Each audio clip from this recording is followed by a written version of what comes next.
Gereja Protestan Maluku, anggota PGRI Sani Utara, Jemaat Barnabas. Nomor 41 dari KTU, data JLK-WT/10/2012.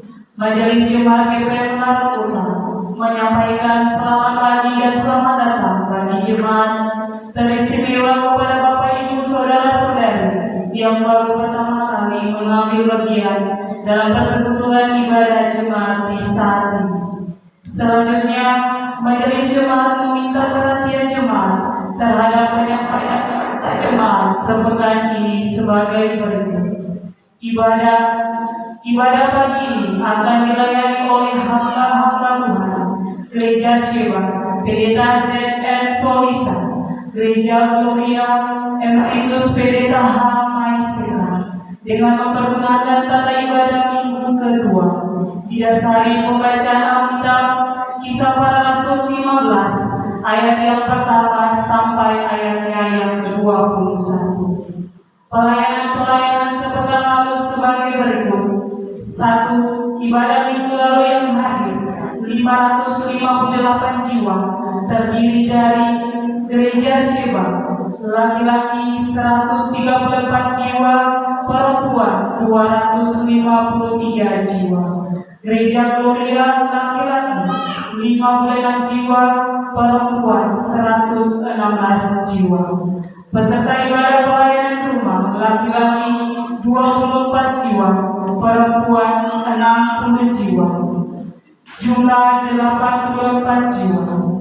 Anak yang lahir dalam minggu berjalan, seorang anak perempuan dari keluarga Bapak Kelvin Dalwai dari unit 1 di Mandara.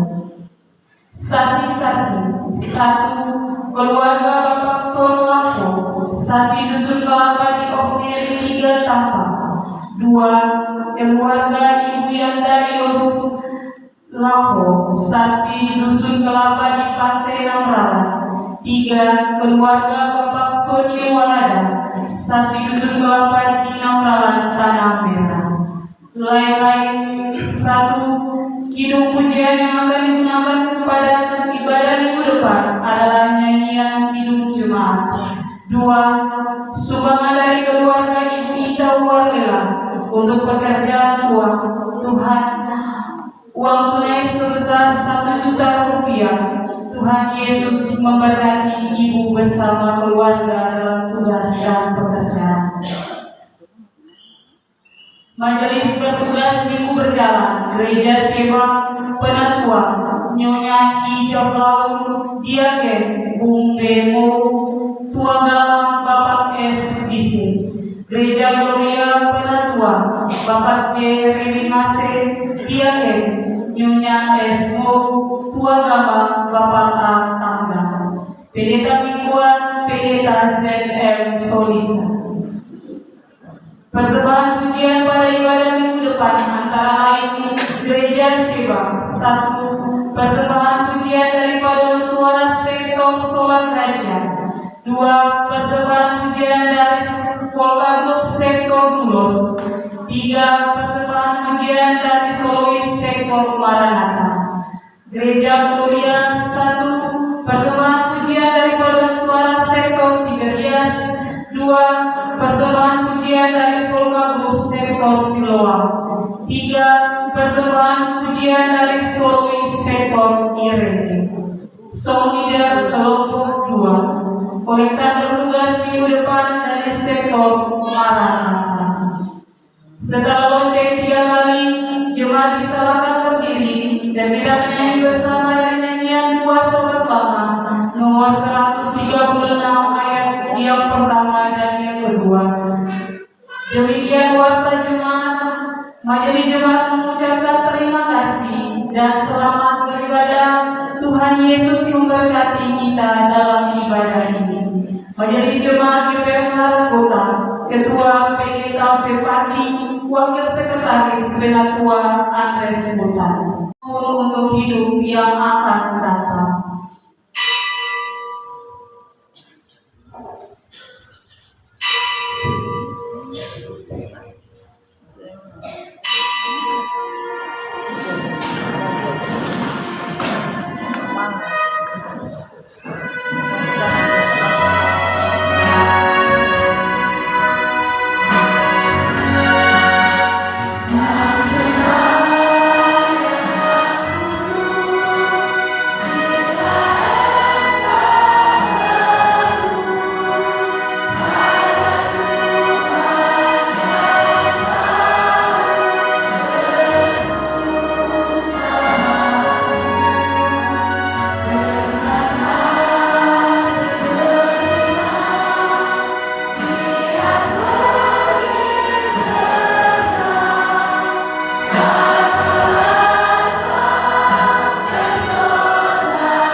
Tuhan Yesus Kristus Sang Penyelamat dan Roh Kudus Sang Pembaru.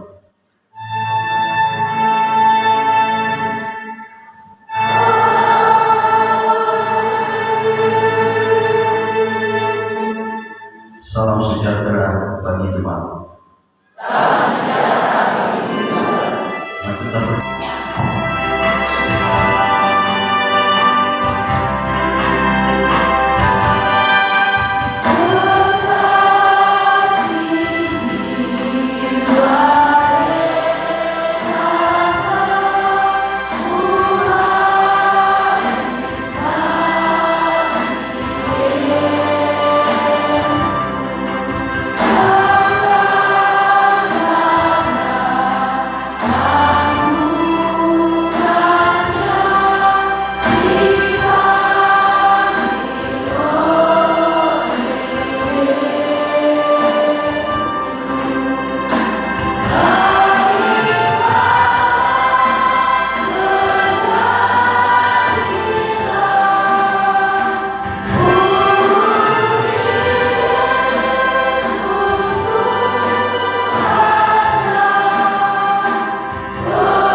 sampai 21 demikian bunyi sidang ini selesai. Beberapa orang dan menyatakan saudara-saudara itu jika kamu tidak disunat menurut adat istiadat dan diwariskan oleh Musa, kamu tidak dapat diselamatkan. Dan kamu tidak dapat diselamatkan dan membakar pendapat mereka itu. Akhirnya dipaksa.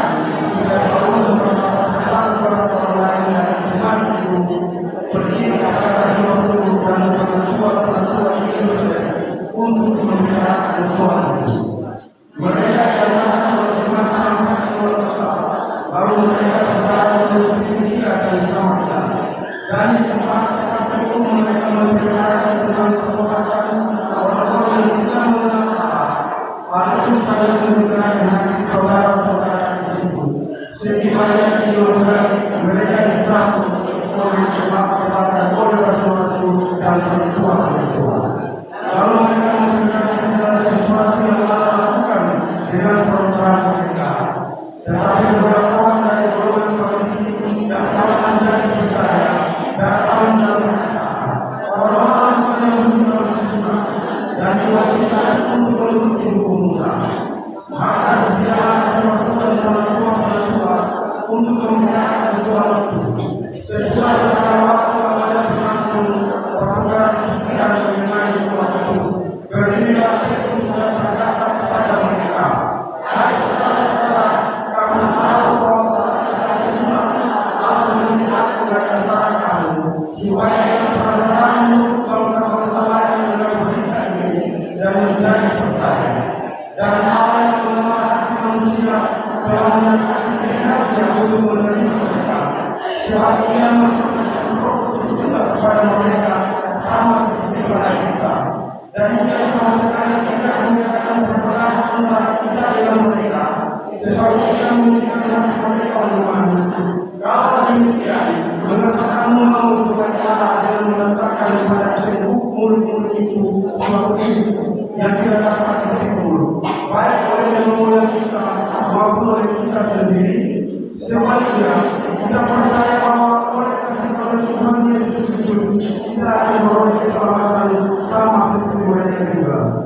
Maka diamlah seluruh umat itu, lalu mereka mendengarkan Paulus dan Barnabas menceritakan segala tanda dan mujizat yang dilakukan Allah dengan peraturan mereka di tengah-tengah bangsa-bangsa lain.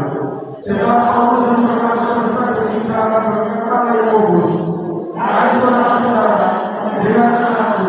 Simon telah memberitakan bahwa segala semua. Saudara-saudaraku yang kita banggakan dan kasihi dalam Tuhan Yesus, mengawali khotbah di hari yang sungguh mulia ini, izinkanlah saya untuk menyampaikan kalimat ini sebagai perenungan bersama kita, yaitu manusia punya kendala tapi Tuhan punya kendali. Sekali lagi Bapak Ibu, manusia punya kendala, tetapi Tuhan punya kendali. Artinya, masing-masing kita punya banyak problem, masing-masing kita punya banyak persoalan, masing-masing kita punya banyak masalah, masing-masing kita punya banyak beban-beban hidup yang selalu menjadi kendala atau hambatan untuk berjuang di hidup ini. Bahkan menembusi atau melampaui titik kenali kita yang pada gilirannya membuat kita tidak berdaya, bahkan frustrasi atau kecewa. Namun kita punya Tuhan yang selalu hadir untuk mengendalikan atau memberikan solusi dengan banyak masalah yang kita hadapi. Karena Tuhan memegang kendali yang dapat memberikan sejumlah kendala yang menghantui kita selama ini. Amin, saudara. Masing-masing orang punya kendala, masing-masing orang punya problem, masing-masing orang punya persoalan yang selalu menghambat kita dalam jual dan umur kita.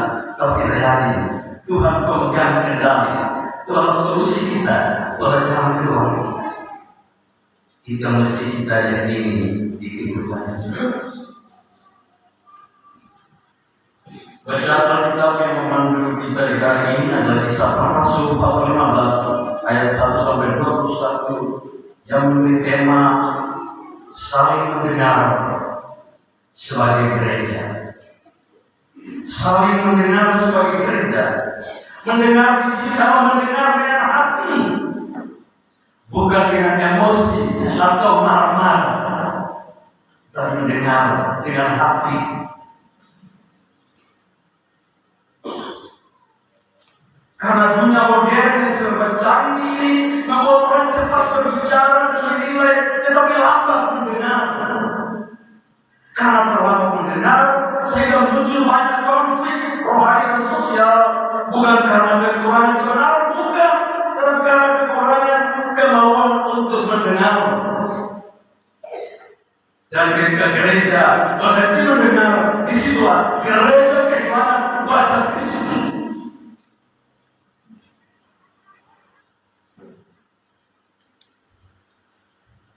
Pertanyaannya, apakah kita lebih banyak ingin didengar daripada mau mendengar? Gereja sudah saatnya membuka telinga untuk mendengar jeritan, rintihan, tangisan dan air mata dari orang-orang kecil, orang-orang yang tak berdaya dalam dialog bersama dalam misi persatuan dan kesatuan sebagai tubuh Kristus. Sudah saatnya gereja membuka telinga untuk mendengar jeritan, tangisan, air mata dari orang-orang kecil, orang-orang yang tak berdaya.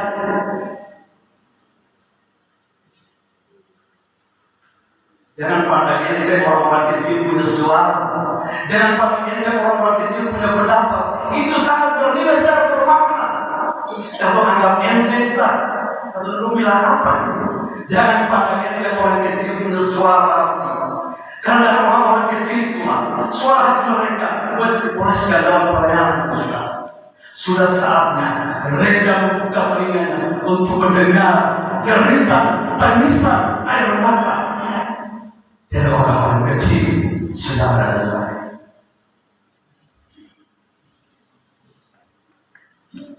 Karena kesatuan bukan berarti keseragaman. Kesatuan bukan berarti keseragaman, tetapi kesetiaan bersama para Kristus di tengah keragaman dan perbedaan ini persatukan oleh kasih. Karena definisi kasih ya kebaikan tidak tertatakan oleh apapun dan tidak pernah berubah menjadi kebencian. Sekali lagi saudara, definisi dari kasih ya kebaikan tidak tertatakan oleh apapun dan tidak pernah berubah menjadi kebencian. Artinya saudara, jangan karena kamu benci orang lain lalu kebaikan kamu terpaksakan atau tidak bermakna di hidup ini. Jangan saudara. Jangan gara-gara sepele saja kamu benci orang lain, akhirnya kamu punya nilai kasih terpaksakan, tidak berfungsi berfungsi, tidak bermakna, dan tidak bernilai kehidupan itu. Lalu kita mulai pasang status supaya orang baca dengan narasi-narasi yang menyudutkan, seperti hidup ini penuh dengan sandiwara. Orang berpasang status hidup ini penuh dengan sandiwara. Ada yang suka cari muka,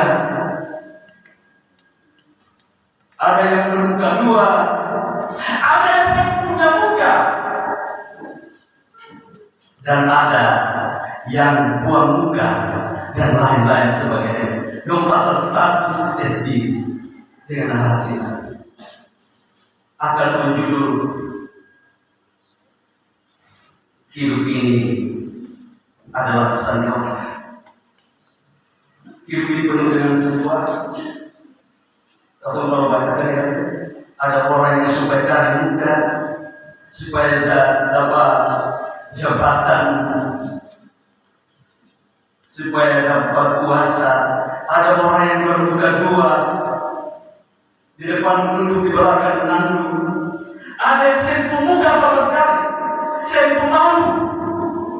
Ada juga yang buang muka.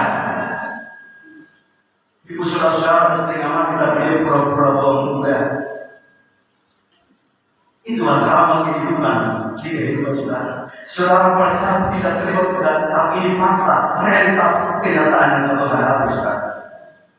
Saudara yang dikasihi, mari kita belajar dari sejarah pergumulan gereja mula-mula, di mana perbedaan juga merupakan ancaman dalam sebuah kekayaan untuk mempersatukan semua pendapat yang dibangun bersama dalam Kristus. Mereka selalu berkumpul, berdialog, sebelum mengerjakan dan memutuskan sesuatu. Gereja dewasa bukan tanpa perbedaan, tapi berani menghadapi perbedaan dengan kasih. Begitu pun kesatuan sejati. Kesatuan sejati bukan karena keseragaman, melainkan kesetiaan bersama kepada Kristus. Karena teladan Petrus, Paulus, dan Barnabas, mereka bersaksi, bukan berdebat saudara. Walaupun beda pendapat, karena berkumpul, bukan dalam perdebatan, bukan lupa kemalau, bukan lupa kelahi, tapi berdiskusi, beromong kosong, bukan beromong sokong, bukan beromong sokong, beromong sokong. Satu tongkat lain, itu namanya omong sokong, bukan omong kosong, saudara. Demikian gereja belajar mendengar karya Roh Kudus dalam pengalaman sesama. Karena kalau terus saya pernah dengar Roh Kudus berbicara, kita bisa buat apa saja yang terus mau. Itu roh iblis, roh setan yang selalu mempengaruhi kita. Tetapi mendengar dengan hati, dengan bisikan Roh Kudus, kita melakukan hal yang positif di kehidupan kita. Jangan kasih roh iblis membisikkan sesuatu di telinga saudara. Jangan kasih roh setan untuk mempengaruhi saudara.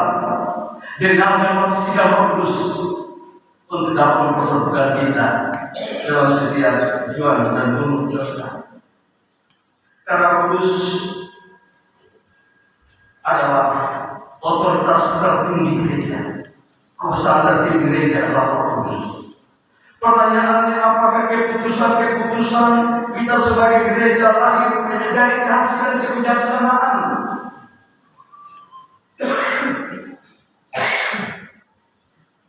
Dari kebijaksanaan Roh Kudus atau dari kepentingan pribadi kita sendiri? Terkadang kita memutuskan sesuatu, saya ditunggu bisikan Roh Kudus saya. Kalau ikut mau paksakan kehendak, ikut diri sendiri. Padahal sebetulnya kalau dengan sudah bisikan Roh Kudus itu berdampak positif bagi kita. Terkadang kalau kita mau paksakan keadaan untuk orang mendengar kita ketimbang mendengar bisikan Roh Kudus. Apakah keputusan rapat pelayanan kita mencarikan roh sukacita dan rasa damai? Karena gereja dipanggil bukan untuk membangun tembok perbedaan, tapi membangun jembatan kasih. Sekali lagi gereja terpanggil bukan membangun tembok perbedaan, tapi membangun jembatan kasih yang berdampak shalom, damai, dan saudara. Misi gereja bukan membuktikan siapa yang benar, tidak, tetapi menyatakan kasih yang benar. Mendengar satu sama lain, langkah pertama, langkah bijak menuju damai. Dengan demikian saudara, apakah kita lebih sering memperkuat tembok atau membangun jembatan kasih di antara sesama? Di dunia yang bising dan gegap gempita ini, gereja dipanggil untuk kembali mendengar suara Allah, mendengar cerita orang banyak, mendengar cerita sesama, mendengar cerita orang kecil, dan mendengar bisikan Roh Kudus. Sebab dalam setiap sidang dan pelayanan kita dituntut untuk lahir budaya mendengar sebelum berbicara. Kita berlatih budaya mendengar dari ketimbang untuk berbicara. Kita berlatih budaya untuk bisa menghormati orang lain, menghargai orang lain. Kita latih budaya untuk bisa berbagi bersama. Sebab dalam setiap sidang dan pelayanan kita dituntut begini. Pastikan apa yang diambil saudara. Pas setiap keputusan yang diambil dengan semangat, keputusan Roh Kudus dan keputusan bersama, bukan keputusan pribadi atau kelompok-kelompok tertentu. Begitupun dalam keluarga dan masyarakat, kita tentu belajar mendengar kisah dan pergumulan orang lain, terutama yang berbeda pandangan, status atau pengalaman hidup. Karena masing-masing orang percaya punya talenta dan kemampuan yang berbeda-beda, saudara. Karena gereja bersyukur dengan gereja yang mau mendengar dan gereja yang mau mendengar, karena gereja yang akan terus bertumbuh dan memperbarui diri bersama Kristus. Akhir kata saudara, tersenyum bukan berarti kita tak punya beban saudara, tapi dengan tersenyumlah kita bisa melupakan beban. Tetap menjadi orang baik dengan cara kita sendiri. Walau ada jalannya, nama kita buruk dalam cerita orang lain. Secantik kopi hitam mengajar kita semua bahwa semanis apapun hidup ini, pahit akan selalu ada. Amin. Bapak Ibu jemaat yang diberkati Tuhan, marilah kita berdoa dengan menyerahkan persembahan kita kepadanya sambil mengingat firman Allah. Sebab daripada pola segala-galanya dan dari tanganmu sendirilah persembahan yang kami berikan kepadanya.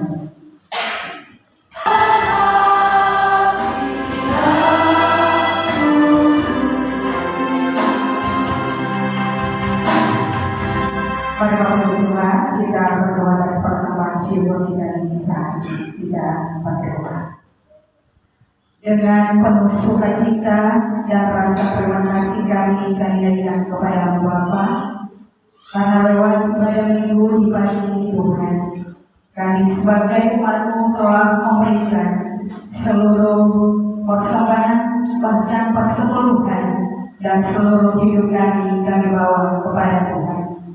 Biarlah Bapa terima dan berkatilah semua pemberian kami saat ini, agar semua ini Bapa dapat dipakai demi menopang pelayanan-Mu di tengah-tengah dunia ini, oleh khusus di dalam negeri dan jemaat kami, dan juga akan berbalik menjadi berkat bagi umat-Mu.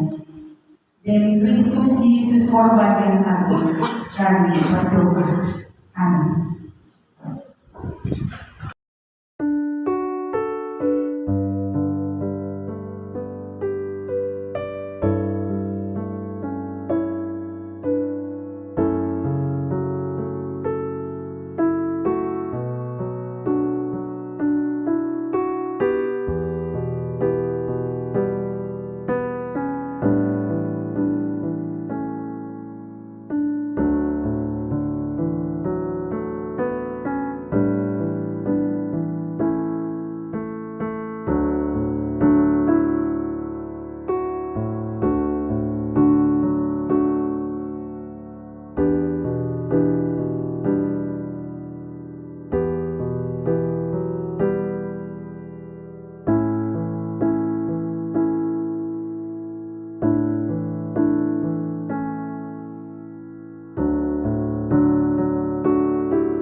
persekutuan Kudus menyertai jemaat hari ini sampai selama-lamanya.